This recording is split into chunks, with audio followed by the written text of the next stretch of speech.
The hospital lights never blinked. They hummed quietly, their sterile brightness covering every inch of the narrow maternity wing.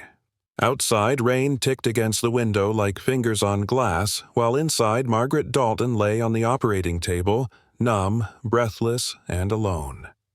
She was 19, unprepared, and unwanted, not just by her family who shut the door when she told them about the pregnancy, but by the world that now watched her with a silence far heavier than judgment. She had arrived at the hospital alone, clutching a plastic bag with one set of newborn clothes and a note from her own mother that read, "You made your choice." But the truth was, she hadn't made a choice. She had surrendered to something deeper, something raw and wordless that refused to let go even when doctors told her the child would not be like others. It started during her second trimester. The scans were vague, the words colder than the gel on her belly. "There's a mass," they said. "Likely sacrococcygeal teratoma. Large. Complex." They offered choices. Safe ones. Termination is still an option, they reminded her. Again and again. She didn't answer. Not then. Not when they handed her brochures with diagrams that made her skin crawl. Not when she overheard nurses whisper, "Poor girl," as she passed. The baby kept kicking. She felt it first during a thunderstorm, like a flutter too persistent to be mistaken for gas. It was a soft, stubborn rebellion from within her belly, as if the child not yet born was telling her, "I'm here. I'm not afraid." From that night on, Margaret began calling her Em. Never out loud, only in the quiet corners of her mind while folding donated baby clothes or heating canned soup over a motel stove. The due date was still a month away when the pain began. It wasn't the kind of pain that came in waves, it was a roar that didn't stop, a red siren screaming from the inside out. When they checked her in, the nurses rushed. The baby's heart rate dropped. Margaret was whisked to the OR in minutes. "Emergency cesarean," someone shouted. She didn't scream. She didn't cry. She stared at the fluorescent light above as they cut her open, trying to remember how breathing worked. All she wanted, no needed, was one sign. A sound. A cry. Instead, there was silence. The room hushed as the baby was lifted from her womb. Time seemed to shudder. The nurses stopped moving. The anesthesiologist lowered his eyes. Someone gasped. It was massive. The mass clung to the infant's lower back like an alien bulb, large and pulsing grotesque in its presence. It was larger than the child's head. The baby's tiny legs curled forward in a fetal pose, trying to hide from a world already stunned by her shape. Margaret could only see the shadow of her daughter across the room, surrounded by gloves, gauze, metal, and silence. For a second, it felt like death had arrived before life had a chance. Then a sound. Thin, fragile, but undeniably alive. A cry. The tiniest whimper, like glass cracking under pressure, turned the room upside down. Heads lifted. Hands moved faster. A nurse whispered, "She's breathing." Someone called for neonatal transport. Margaret, still paralyzed, let the tears fall sideways from her eyes.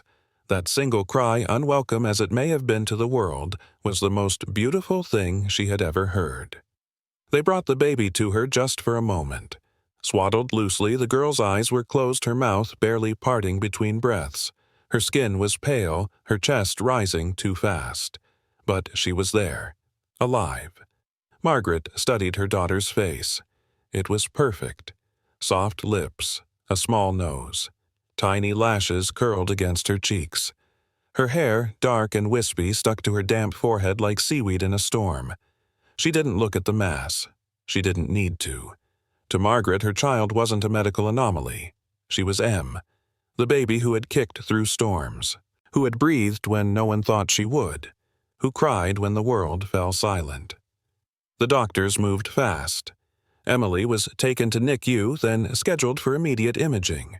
There was no time for bonding, no lullabies, just paperwork and permission slips. Words like survival, window, neurological risk, severe blood supply. Words Margaret didn't understand but feared with her entire being. The room emptied. Only the rain remained drumming against glass in rhythm with Margaret's heartbeat. She wasn't sure what tomorrow would bring. She didn't know if Emily would survive the night, but she knew one thing with haunting certainty, that cry, raw, defiant, and small, was not the sound of weakness. It was a declaration. Emily Grace Dalton was not meant to be hidden. She was meant to be heard. Machines sang where lullabies should have been. Inside the neonatal intensive care unit, the rhythmic beeping of monitors created a false sense of order. Tubes and wires traced paths from Emily's fragile body to machines that hummed, clicked, and blinked in colors no child should ever be born into. Her skin was translucent, her breathing uneven. A gauze patch covered the base of her spine, hiding what had terrified the room hours before. Margaret sat beside the incubator like a ghost. She hadn't moved much since they brought her here, save for leaning forward whenever Emily's heart rate faltered or when the oxygen monitor flashed red. She hadn't spoken to anyone. She didn't ask for food. She hadn't slept. She watched. Watched as nurses adjusted IVs. Watched as doctors whispered in low tones. Watched the little chest rise and fall too fast, like a bird trapped in the wrong season. Emily was still here, but only barely. At 3:17 a.m., a soft knock broke Margaret's vigil. Dr. Michael Ellison stepped into the dim halo of the incubator light. He looked tired in a practiced way, like someone used to carrying fragile news. "Can I sit?" he asked gently. Margaret didn't answer, but she didn't say no. He pulled up a stool, cleared his throat, folded his hands. There was a file under his arm, thick with scans and stats and things that made Margaret's head ache just to look at. "We've stabilized her for now," he began, voice soft as cotton. "But the mass is compromising blood flow. There's pressure on the spinal cord. Fluid is building. It's—" He paused, scanning her face. "It's not sustainable." Margaret blinked. "What do you mean?" Dr. Ellison shifted. "She's fighting harder than we expected, but without surgical intervention she won't survive the week. And even with it, the risks are considerable." Margaret's hand tightened around the armrest. She couldn't finish. He nodded, eyes heavy. Paralysis, organ failure, even death during surgery. And at her size, at her age. The air between them turned to ice. Then came the paper, a single sheet, too white, too clean. "Because of her condition, we're required to offer another option," he said. She stared at it. A consent form. The kind that didn't give life. The kind that ended waiting. Withdrawal of life support. "No," Margaret whispered. "You don't have to decide now," he said quickly. "But if she crashes again—" "No." Dr. Ellison paused. His silence was kinder than argument. He set the paper down on the table in case. When he left the room, felt colder than before. Margaret stood. Her legs trembled. She placed both palms on the edge of the incubator. Emily looked almost asleep, peaceful, as if unaware her tiny form balanced between two worlds. Margaret whispered, "You don't have to stay for me, if it's too hard." "I understand." Tears blurred her vision. She leaned closer, pressing her forehead gently against the glass. "But I want you to stay, so badly. I want to hear you laugh, watch you color the walls with crayon. I want you to teach me how to be soft again." No answer came. Only the steady hiss of oxygen, the beep of a stubborn heartbeat. Hours passed. A nurse adjusted Emily's IV. Another came and checked vitals. Sunrise crept across the city like a hesitant apology. Then movement. It was small. So small, Margaret thought she imagined it. Emily's hand, previously limp, twitched. Then curled. Just slightly. Margaret stared, holding her breath. The fingers opened again. Then closed. Slow, fragile, deliberate. She placed her own hand beside the incubator's port and slipped 2 fingers through the hole. "It's okay," she murmured. "I'm here." Tiny fingers found hers. Grasped. Not reflex, not chance. A choice.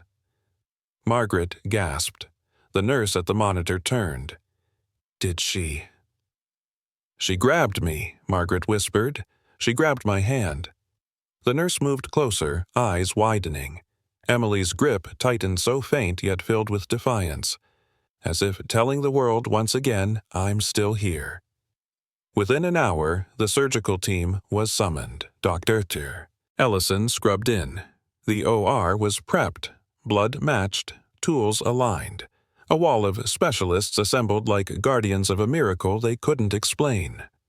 Margaret wasn't allowed inside. She sat on the hallway floor, arms wrapped around her knees, praying to a God she wasn't sure existed anymore. 4 hours, then 5, then 7. At hour 8, a nurse approached. "Still in surgery," she said. "Is that good? It means they're still trying." Margaret nodded. She waited. At hour 10, the door finally opened. Dr. Ellison stepped out. His gloves were gone. His eyes were red. Margaret stood legs shaking. He didn't speak right away, just reached for her hand and placed something in it, a bracelet. White plastic. Her baby's name. Cleaned. Whole. "She made it." Margaret choked. He nodded slowly. "She made it." Margaret fell to her knees crying, not out of grief but release. For the first time in what felt like centuries, her body collapsed into something warm. Something real. That night, beside Emily's bed, Margaret whispered stories the baby couldn't yet hear. Tales of butterflies with bent wings. Of girls born in silence who one day sang. Of how the world may not have wanted her, but she had chosen to stay anyway. And if you've ever believed in second chances, perhaps this is where you'll begin to understand what hope really means. Because sometimes the strongest things we carry are not scars, but hands that refuse to let go. If Emily's story touched your heart, consider subscribing to our channel, because every child like her deserves to be heard. First, call to subscribe. Subtle, emotional, and aligned with chapter ending, the smell of antiseptic faded slowly. The silence didn't. After the surgery, Margaret was allowed to see Emily. The room was dim, warmer than the cold white of NICU, but still saturated with the weight of medicine and machines. Emily was asleep. Her body still small and still rested on a thin hospital mattress, her arms spread gently to the sides like she had fallen mid-flight. A soft bandage wrapped her lower back and hips. A monitor blinked beside her, a quiet metronome of life's persistence. Margaret hovered near the bed, afraid to touch, afraid to breathe. A nurse whispered, "You can hold her hand now." She reached forward. Emily's fingers, bruised and tiny, curled around her mother's again, less desperately this time. No longer clinging to survival, but acknowledging presence. Margaret wept quietly. There was no sobbing, just a steady trembling release as if every cell in her body had carried fear and now reluctantly allowed a drop of peace to trickle through. But healing wasn't immediate, and peace wasn't permanent. When the surgical dressing was removed 3 days later, Margaret stood beside the nurse holding her breath. The wound was clean, no infection, but what she saw rooted her in place. A scar, thick, pink, cruel. It ran from the base of Emily's spine downward, trailing along the curve of her lower back, wrapping gently around one side of her left hip. A surgical map of where they had cut, cauterized, and reconstructed. Margaret stared, heartbreaking in a new way. She had known there would be a scar. The doctors told her. She had read the brochures, seen the diagrams. But nothing prepares a mother to see permanent proof etched on her child's skin, a wound she didn't cause, couldn't prevent, and now must teach her child to live with. "She won't remember it," the nurse said softly. But Margaret would. She kissed her daughter's forehead that night and whispered stories of stars with cracks that made them shine brighter. Still, even in that tenderness, guilt stirred. She remembered the early appointments, the warnings, the options, the ones she didn't take. There were nights during pregnancy when she had prayed the baby wouldn't survive. Nights she cursed herself for being too young, too poor, too unprepared. Now, every time she looked at that scar, it reminded her not of what Emily had endured, but of what she almost denied her. The guilt was quiet but sharp, like a knife wrapped in silk.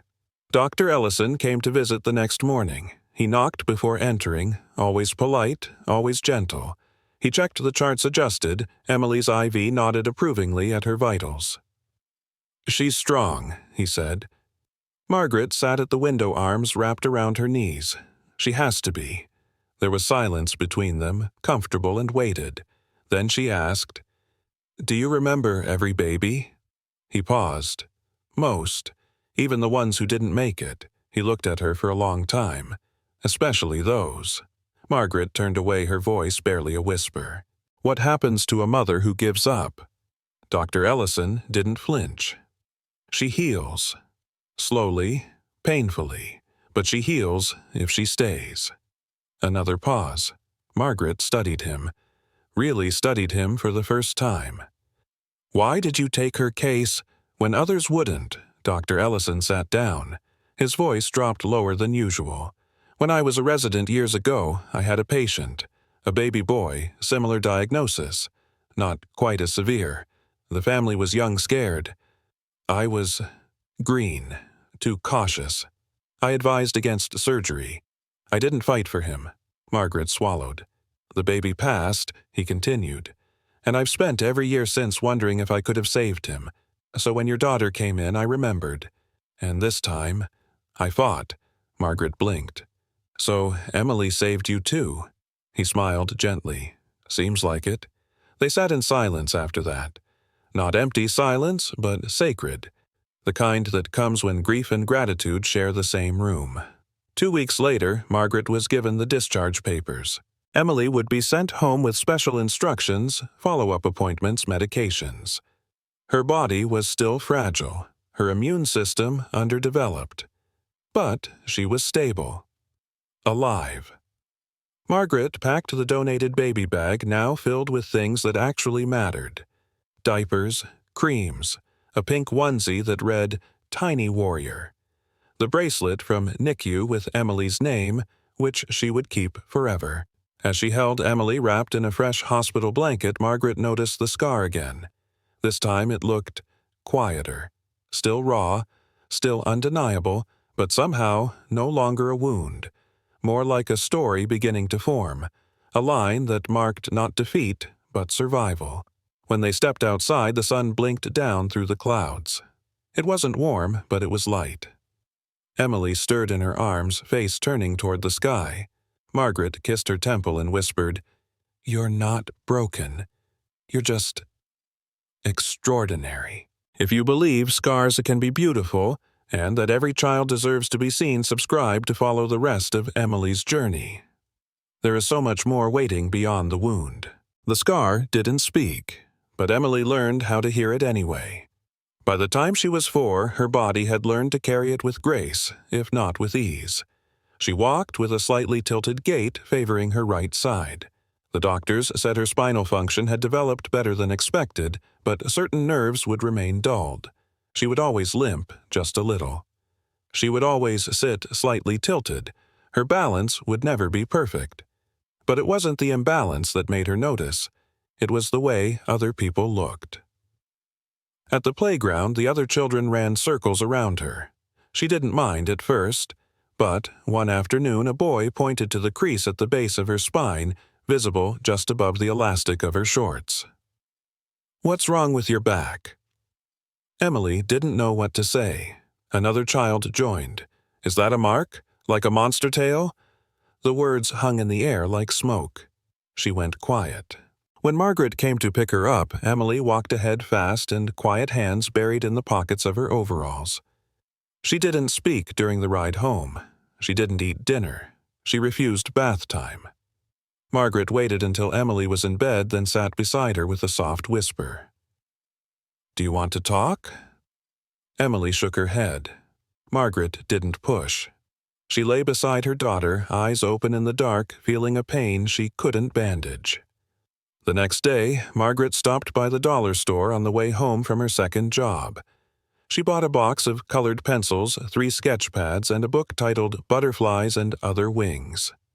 That night, she placed the items gently on Emily's desk. "I thought maybe you could draw me something," she said casually. Emily stared at the supplies. Then, without a word, she picked up the red pencil and began. She didn't stop for hours. Her first drawings were wild and unsure. Scribbles, swirls, colors layered over each other like storms. She didn't name any of them. She didn't show them to Margaret, but she kept drawing.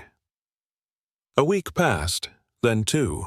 One morning, Margaret found a sheet on the floor beside Emily's bed. It was different from the others, centered, focused. It showed a butterfly, but not like the ones in the book. This one had only one wing. Its body was crooked. The antennae curled unevenly. And where a second wing should have been, there was only space. White, empty space. But the single wing stretched wide and tall, colored in deep shades of violet and silver. It curved upward almost defiantly, like it could carry the whole creature on its own. Beneath it, written in the looping scrawl of a 4-year-old, was a single word, me. Margaret sat on the edge of the bed, pressing the drawing to her chest. She cried not out of sadness, but awe. Her daughter had created something that spoke more truth than any doctor ever had. She wasn't broken. She had simply learned to fly differently. From that day, their small apartment became a gallery. The fridge was lined with sketches, some of butterflies, others of trees with crooked trunks or stars that only glowed on one side. Margaret bought small frames from thrift stores and placed Emily's favorite pieces in them. She even pinned a few at work above her desk. "You've got a little artist on your hands," her supervisor once said. Margaret smiled.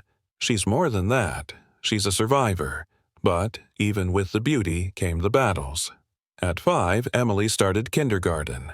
The school counselor pulled Margaret aside on the first week.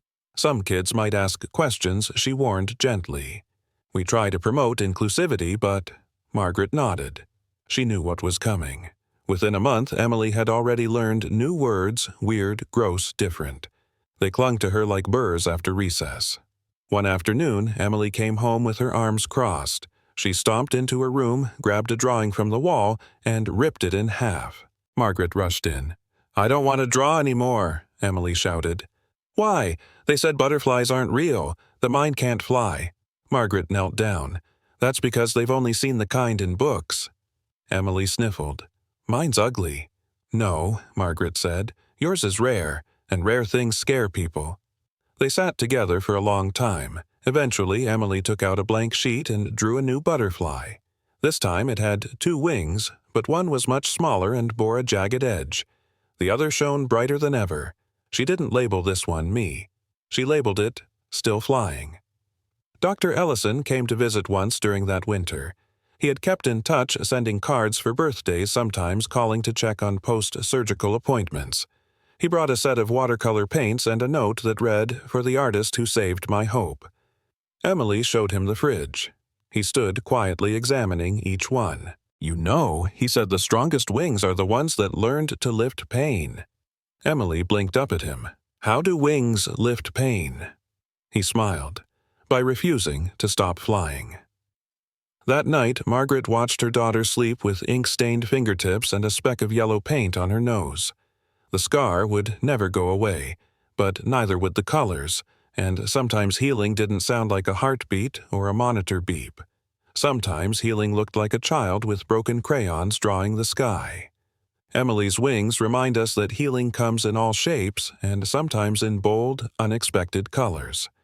If you believe that broken things can still create beauty, subscribe to follow her journey. At 10, Emily decided to share her world. It wasn't a decision born from confidence. It didn't come from pride or ambition. It came from something quieter, like the slow bloom of a flower that had long been buried. She had drawn in silence for years. Now she wanted to know if anyone else saw what she saw, that scars didn't ruin beauty. They revealed it. She called her first collection "The Girl Behind the Scar."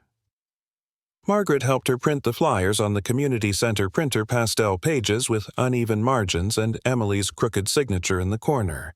They handed them out at church, at the laundromat, at the park where Emily once sat alone. The gallery space was small, a hallway in the back of a local chapel that smelled of dust and lilies. There were no spotlights, no podium, just pushpins, tape, and quiet courage. She hung her favorites, the one-winged butterfly. A tree split down the middle with blossoms on only one side, a self-portrait in grayscale where only her scar was colored in bright orange. On opening day, 15 people came. They moved slowly through the hallway, pausing at each image. Some nodded, some whispered. A woman touched her chest when she saw a painting of a child looking into a cracked mirror. Then came the questions. Did she really draw these? Is this about her? Margaret smiled. It's all her. By the end of the week, someone posted a photo online. Then another. The caption read, "Local girl turns scar into story." The post went viral. At first, the comments were kind. So inspiring. We need more stories like this. Art therapy works. But soon the tone shifted. Why are they showing a child's deformity for clout? This feels exploitative. She's milking her scar for attention. And then, just another sob story fishing for donations. Margaret saw the comments first. She deleted the app, hid the phone, pretended nothing happened. But Emily found out. At school, a boy walked past her and hissed, "Hey, Scar. Dosho, can I buy a ticket to your freak museum?" She didn't cry. Not then. Not at lunch when the whispers grew louder. Not even when her teacher avoided eye contact. But when she got home, she ripped every drawing off her bedroom wall. She tore pages, crumpled corners, snapped her favorite pencil in half. Margaret walked in to find her sitting in a pile of color and ruin. "I want to stop," Emily said. Margaret knelt, careful not to step on the wreckage. "Why? They hate me. No, they don't. They think I'm disgusting." Margaret reached for her hand. "You're not." Emily yanked it back. "Then why do they laugh?" Margaret searched for words, but grief stole them from her throat. Emily stood shaking. "I didn't ask to be like this. I know. I didn't want this scar. I know. I didn't want this life." Margaret's chest cracked. "I want to disappear." The words were barely audible, a whisper made of broken wings. That night, Margaret didn't sleep. She watched Emily curl beneath the blanket like a wounded animal hiding not from monsters, but from memory. The next day, Margaret took down the paintings in the chapel. She didn't explain to the volunteers. She just folded each drawing carefully, placed them in a cardboard box, and locked them in the closet. Emily stopped drawing. The house felt quieter, emptier, like it had lost a heartbeat. 2 weeks passed.